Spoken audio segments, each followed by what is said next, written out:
It's Saturday. It's 103 degrees at 4 p.m. and this will be the third time that I've watered my squash today because the leaves get wilty. It'll be the third time I've watered my pumpkins in the back, and this is brutal hot, man. You can really see when a squash or pumpkin plant's not happy. The leaves start to curl downward a little bit. I'm trying to find some that are, these are even getting a little brown.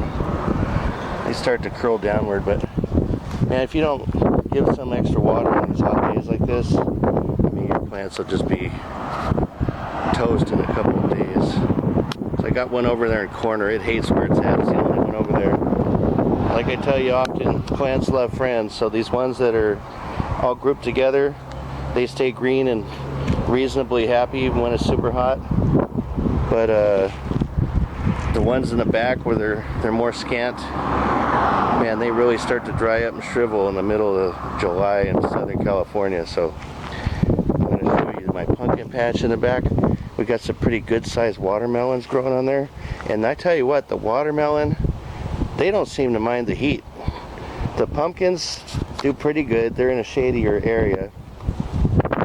But they will wilt if you don't keep the water on them a couple times a day on these super hot days. But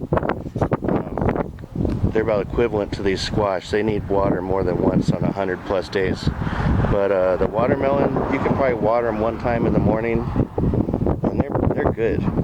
So I'm going to show you all that in a minute. So over here at my fig tree, got big, beautiful purple figs that I need to pick before the bugs get them. Actually, Japanese beetles. These ones are green, but I have a few purple ones, and once they start getting purple, the beetles can smell them and they just go cuckoo for them. So I'm gonna have to get those. And over here I've got some red raspberries growing. They're doing good. Now I'm gonna walk over to my melons.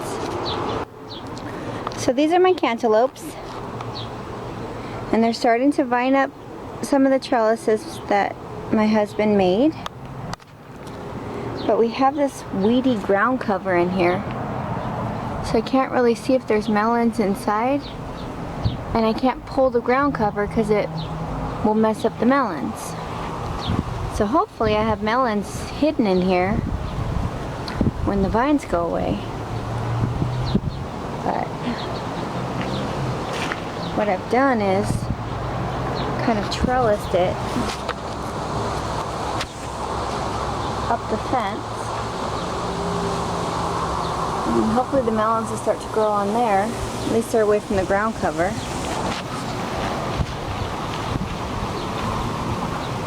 They're starting to vine out here,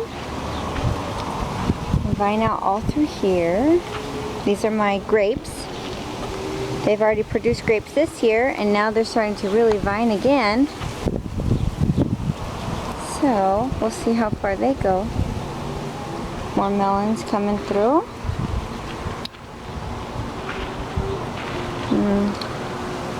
Got an orange tree, and that's about all I can see from here.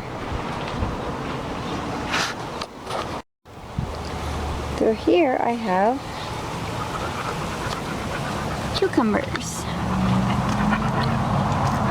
Lots of cucumber flowers. The vines going through the fence. All the way up to here.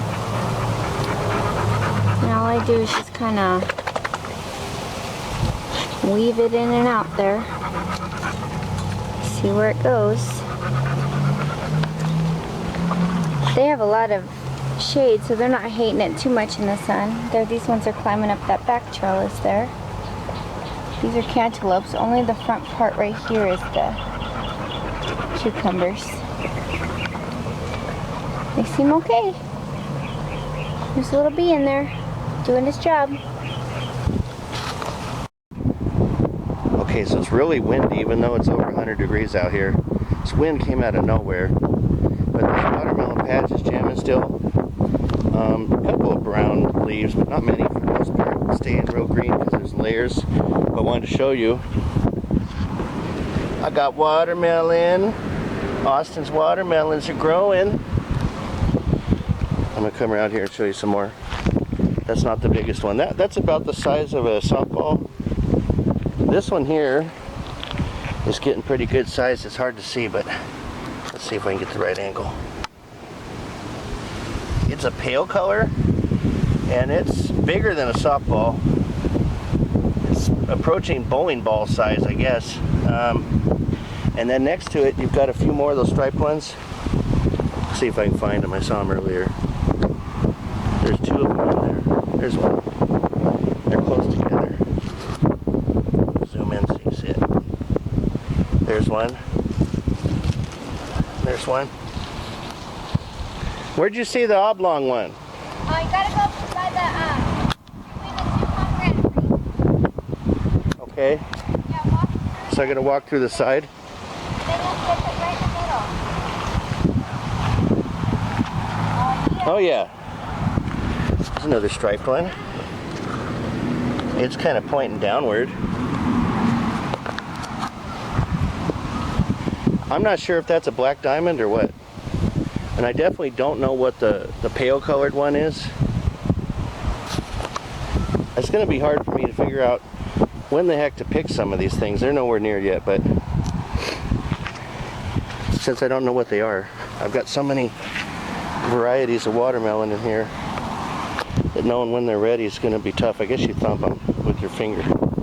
There's a little dinky one in there. Let's see. I'm not aiming the right place.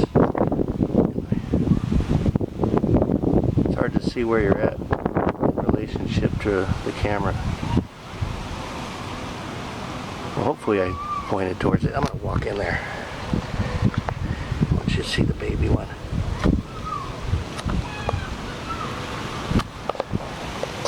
There it is. That's slightly over golf ball size. Uh-oh, did I walk on a runner? I think I did.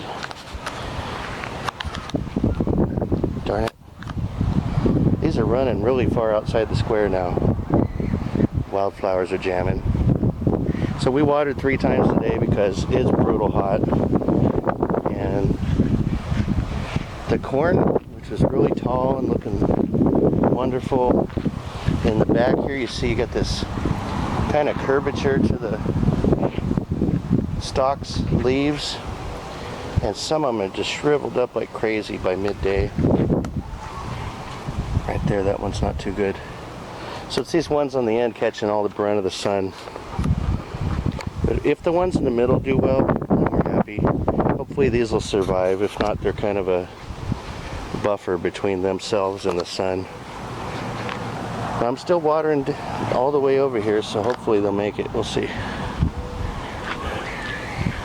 The pumpkins did pretty good on this third water.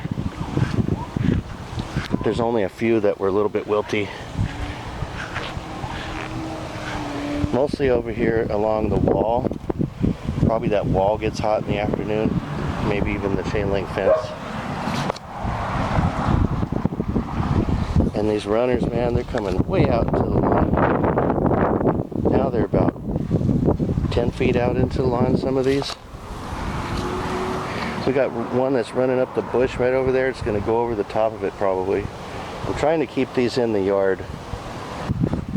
So anyway, this runner is going up over the bush here. I'm trying to keep them in the yard because I'm afraid that some kids might yank them and pull them out of the ground from on the other side of the fence. So hopefully this 100+ degree weather is over soon. I know it's not even August yet, but got to get these things pushing through so they make it to October. And I'm glad I planted them early June now, because if these had been little plants and it was this hot, I don't think they would have made it through. I think the heat would have got them. So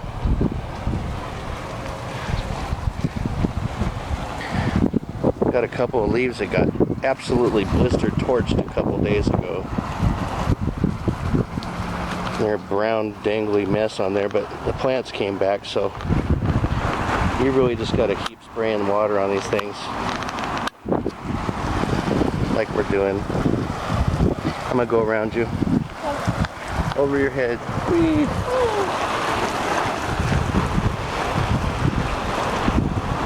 These are running out right next to the gate here.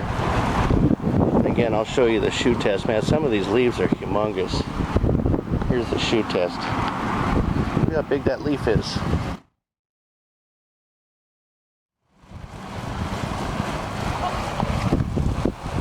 So anyway, that's our update.